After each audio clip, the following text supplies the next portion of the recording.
পঞ্চম শ্রেণী first summative Bangla. আজকে প্রথম school Alipurduar MC William high school. একটা বলেছে, ভারতবর্ষের এক মস্ত বড় সম্পদ বলে মাস্টারদা মনে করতেন রবীন্দ্রনাথকে। 2. দীনু ভট্টাচার্যের ছেলের নাম কুরোরাম। 3. প্রেমেন্দ্র মিত্র যুক্ত ছিলেন কল্লোল পত্রিকার সাথে। 4. ওপারেতে বৃষ্টি এলো ঝাপসা গাছপালা। 5. চাঁদিয়ালটা বোধহয় একটু মুচকি হাসল। 6. একলা কবিতায় মস্ত আশীর্বাদের মতো মাথার উপরে ইতস্তত ঝরতে থাকে গাছের পাতা।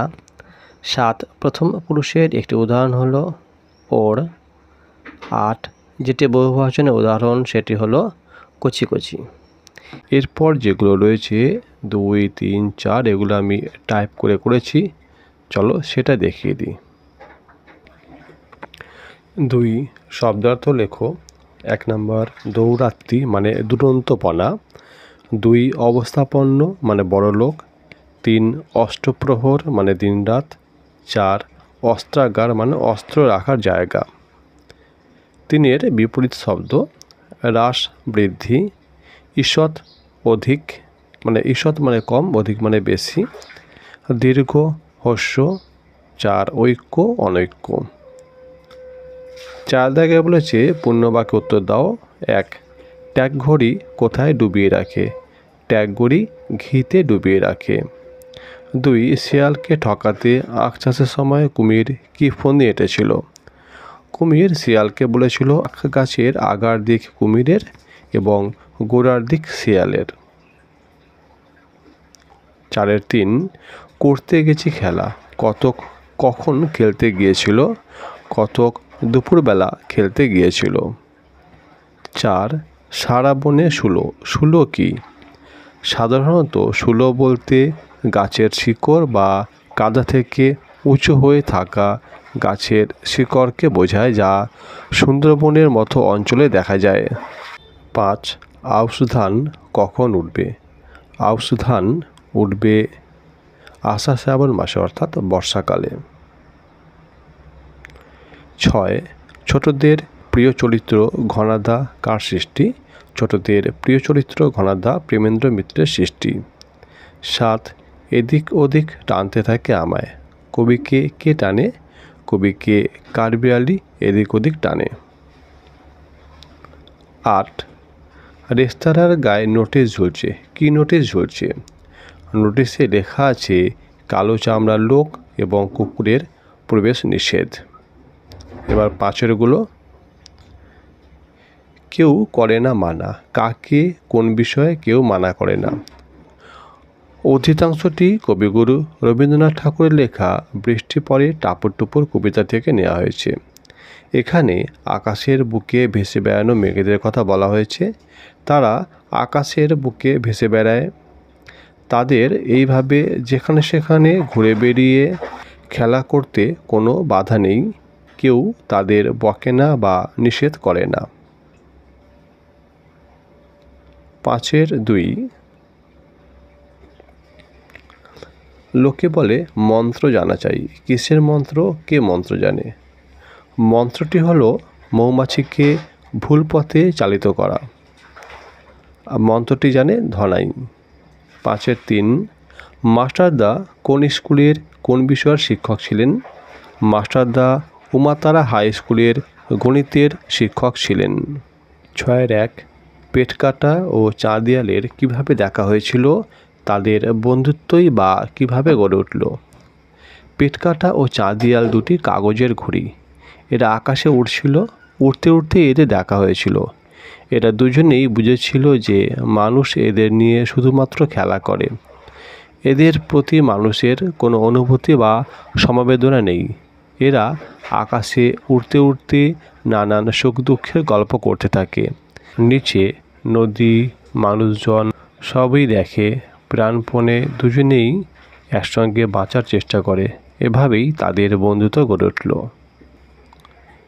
এমন কেন ঘটছে তা কেউ বলতে পারো মোরে? এই পংক্তিটি কার লেখা, কোন কবিতায় ঘটেছে নিজের ভাষায় লেখো। এই মতটি সুকুমার রায়ের লেখা বুম্বাগড়ের রাজা কবিতায় রাজার পিসি কুমড়ো নিয়ে ক্রিকেট খেলে, রাজার খুড়ো হুঁকোর মালা পরে নাচেন ও পণ্ডিত ডাকের ওপর ডাকের টিকিট মারে। এবার তিনেরটা, রাত্রে উত্তেজনায় গোপালের ঘুম হয় না। রাতে জেগে গোপাল কি ভাবতে লাগলো। রাতের বেলা উত্তেজনায় গোপালের ঘুম আসছিল না। সে জানালা দিয়ে বাইরের দিকে তাকিয়েছিল, যেখানে বকুল গাছের ডালে জোনাকিরা জ্বলছিল। সে ভাবছিল কতক্ষণে সকাল হবে। পরের দিন নিমন্ত্রণ বাড়ি যাওয়ার কথা। ভোর রাতে উত্তেজনায় গোপালের ঘুম হচ্ছিল না। সে শুয়ে শুয়ে নিমন্ত্রণের স্বপ্ন দেখছিল। সে দেখছিল ভালো ভালো খাবার, নিমন্ত্রণ বাড়ির মানুষের আতিথেয়তা। 7 বচন পরিবর্তন করো, মানে এক বচন থেকে বহু বচন করতে হবে। সে, তারা, মেঘ, মেঘমালা, ভক্ত, ভক্তবৃন্দ। পুরুষ কাকে বলে? পুরুষ কত প্রকার কি? যে বিশেষ্য এবং সর্বনাম পদ দ্বারা কোনো বক্তা, শ্রোতা অথবা অন্য কোনো উদ্দিষ্ট ব্যক্তিকে বোঝায় তাকে বাংলা ব্যাকরণে পুরুষ বলে। পুরুষ 3 প্রকার: উত্তম পুরুষ, মধ্যম পুরুষ এবং প্রথম পুরুষ। 9, বিদ্যালয়ের কোনো অনুষ্ঠানের কথা সংক্ষেপে জানিয়ে বন্ধুকে একটি পত্র লেখো। প্রথমে নিজের ঠিকানা দিতে হবে এবং তারিখ দিতে হবে। আমি দিয়েছি। এবার তার নিচে লিখেছি, প্রিয় বন্ধু সুবীর, আশা করি ভালো আছো। গত 15ই আগস্ট আমাদের স্কুলে একটি সাংস্কৃতিক অনুষ্ঠান উদযাপিত হলো। সকাল 9টার সময় পতাকা উত্তোলন হয়। তাতে উপস্থিত ছিলেন আমাদের স্কুলের প্রত্যেক শিক্ষক শিক্ষিকা এবং অগণিত ছাত্রছাত্রী। প্রধান শিক্ষক মহাশয় পতাকা উত্তোলন করেন। এরপর একটি পদযাত্রা বের হয়। সকাল 10টার সময় আমরা আবার বিদ্যালয়ে ফিরে আসি। একটি মঞ্চ তৈরি করে তার উপর একটি নাটক মঞ্চস্থ করা হয়। নাটকটি ছিল স্বাধীনতা দিবস উপলক্ষে। নাটক শেষে কয়েকটি গান পরিবেশিত হয়েছিল। আমি নিজেও একটি গান গেয়েছিলাম। এরপর প্রত্যেক ছাত্রছাত্রীকে একটি করে মিষ্টির প্যাকেট বিতরণ করা হয়। অনুষ্ঠানটি আমার বেশ ভালো লেগেছে। তোমরা যদি কোনো এইরকম অভিজ্ঞতা থাকে তাহলে আমার সঙ্গে শেয়ার করো। আজ এখানেই শেষ করছি। কাকু কাকিমাকে আমার প্রণাম জানিও। এটি তোমার বন্ধু, নিজের নাম তোমরা লিখে দেবে এখানে, এবং বন্ধুর যে নাম লিখেছ বন্ধুর এখানে নাম, তার বাবার নাম এবং ঠিকানাটা এইভাবে একটা লিখে দেবে, তাহলেই হবে। এবার আসি পরেরটা। বলেছে যে কোনো একটি বিষয়ে অবলম্বনে অনুচ্ছেদ রচনা করো। তো দুটো আছে, দুটোই লিখে দিয়েছি। একটা হচ্ছে বিদ্যালয় জীবনে খেলাধুলার ভূমিকা। কথায় আছে স্বাস্থ্যই সম্পদ। শরীর যদি সুস্থ না থাকে তাহলে কোনো কিছুতে উৎসাহ পাওয়া যাবে না, মনও ভালো থাকে না। আর এই স্বাস্থ্য গঠনের সঙ্গে খেলাধুলার নিবিড় যোগ রয়েছে। খেলাধুলা শিশুদের তথা কিশোরদের ক্ষেত্রে অত্যন্ত প্রয়োজনীয়। চরিত্র গঠন থেকে শুরু করে ব্যক্তিগত ও সামাজিক গুণাবলীর বিকাশে খেলাধুলার গুরুত্ব অপরিসীম। সে কারণে পৃথিবীর বিভিন্ন দেশে খেলাধুলাকে বিদ্যালয় পাঠ্যক্রমের অন্তর্ভুক্ত করা হয়েছে। খেলাধুলার চর্চায় একদিকে যেমন শরীরকে সতেজ রেখে পঠন পাঠনে আগ্রহ বাড়ায়, অন্যদিকে তেমনি সহযোগিতা, ঐক্যবদ্ধতা, দলবদ্ধতা, নেতৃত্বদান প্রভৃতি গুণের বিকাশে সাহায্য করে। আমাদের দেশের বিদ্যালয় পাঠ্যক্রমে খেলাধুলার পাশাপাশি বাৎসরিক ক্রীড়া প্রতিযোগিতা প্রতিটি বিদ্যালয়ে অনুষ্ঠিত হয়।